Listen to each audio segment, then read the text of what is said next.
এই সমস্ত উপশহরের মধ্যে এটি কেন্দ্রীয় মসজিদ এবং এটা প্রাচীনতম মসজিদ। এই মসজিদের প্রায় বয়স 60 থেকে 65 বছর হয়েছে। এই মসজিদটা এখন ভগ্নদশা অবস্থার মধ্যে থেকে মুক্ত করে আমরা নতুন ভবন নির্মাণ করতে চাই। সেক্ষেত্রে আমাদের এই এলাকার মানুষের অনেক দিনের স্বপ্ন ছিল একটা অত্যাধুনিক মসজিদ নির্মাণ করা। সেই স্বপ্নটাকে বাস্তবায়ন করার জন্য আজকে এই সুধী সমাবেশ করা হয়েছে এবং এখানে আমাদের যে মসজিদের প্ল্যান এবং ডিজাইন, সেই ডিজাইন বিশেষ করে সুধী সমাবেশে তাদের কাছে উপস্থাপন করা হয়েছে। সকলেই এটা প্রশংসা করেছেন। আল্লাহর রহমতে 20 কোটি টাকায় ব্যয় এই মসজিদ নির্মাণ হবে এবং আল্লাহ তাআলা সহযোগিতা করবেন ইনশাআল্লাহ।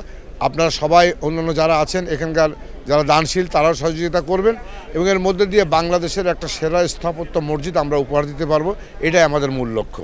আমাদের এটা আগামী 25 সালের 1 জানুয়ারি থেকে আমাদের ভিত্তিপ্রস্তর স্থাপনের মধ্যে দিয়ে নির্মাণ কাজ শুরু হবে।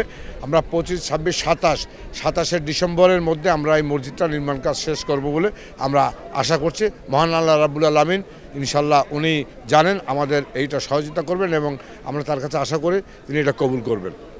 আজ এই পুরা এলাকার সর্বসেরা মসজিদ বানানোর যেমন উদ্যোগ নিয়েছে, মসজিদের উদ্দেশ্য হিদায়াত, মসজিদের মানুষগুলিকে পুরা এলাকার সর্বসেরা মানুষ বানানোর জন্য আমরা সিদ্ধান্ত নিব। আজ মসজিদ পাকা হয় কিন্তু মুসাল্লি কাঁচা হয়ে যায়, মসজিদ এসিওয়ালা হয় কিন্তু মুসাল্লিদেরকে এসিওয়ালা মানুষ বানানোর ব্যাপারে আমাদের ফিকির উদ্যোগ খুব কমই হয়ে থাকে। আল্লাহ মুবারক করেন, এ মসজিদকে আল্লাহ কবুল করেন এবং যে নিয়ত করছেন আল্লাহ তাদের নিয়তকে শেষ নামানোকে সহজ করেন। আর মসজিদের মানুষগুলিকে পুরা এলাকার সবথেকে ভালো মানুষ, পাকা মুসাল্লি, এসি মানুষ, যাদের পরশে মানুষের অন্তর শীতল হয়, জোড়ায়, এমন এসি মানুষ আল্লাহ তাআলা আমাদেরকে হওয়ারও তৌফিক দেন।